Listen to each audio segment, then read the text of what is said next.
Imagine checking on your 6-month-old daughter only to find her missing from her crib. There's no broken glass and no signs of a struggle. Whoever took her didn't have to force their way in. Anne is barely holding on, struggling through a fog of severe postpartum depression. Her husband, Marco, is the provider, charming, handsome, and the rock of their affluent lifestyle. They live in these historic row houses in upstate New York, sharing a common wall with a wealthy, child-free couple who seem to have it all. The polished brick and manicured steps suggest suburban perfection. But that outward success is a fragile mask, hiding a family already at its breaking point. When their babysitter cancels at the last minute, Marco convinces Anne to go to a dinner party next door anyway. They leave baby Cora alone, trusting an audio monitor to alert them if she wakes. The evening is a disaster.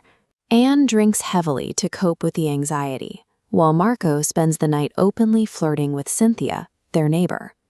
They return home at 1 a.m. to find the heavy front door standing slightly ajar.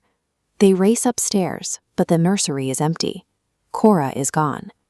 It's a relatable, selfish lapse in judgment that serves as the catalyst for the systematic destruction of their lives. Detective Rasbach finds the first evidence of intent above the back garage. The motion sensor light bulb hasn't burned out.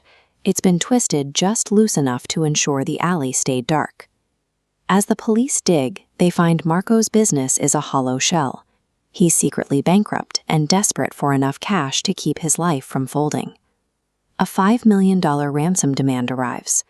Anne's stepfather, an overbearing billionaire, agrees to pay the full amount to bring his granddaughter home. Marco heads into the woods for the exchange, but the plan collapses.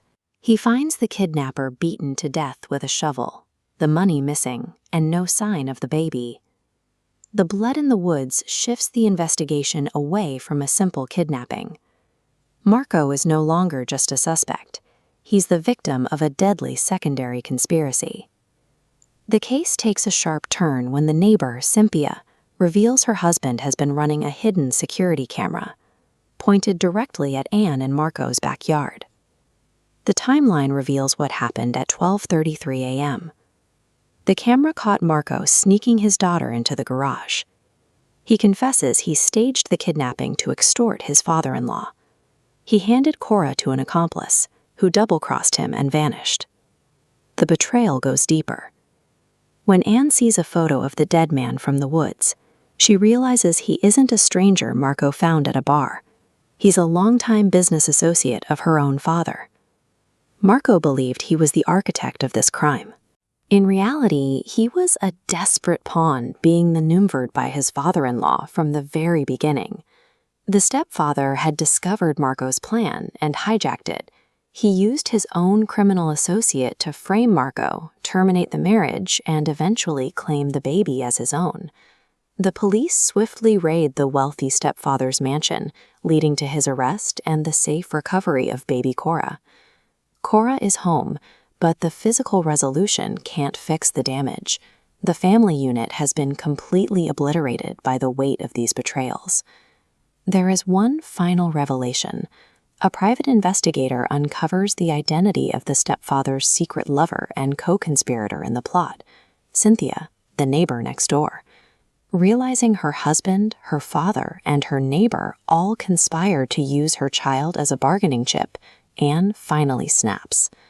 Marco wakes up in the middle of the night to flashing red lights. He looks out the window to see a coroner's team wheeling a body bag out of Cynthia's house. When every person in your life is a liar, the truth becomes a weapon. To see how this cycle of deception ends, read The Couple Next Door by Shari Lapena.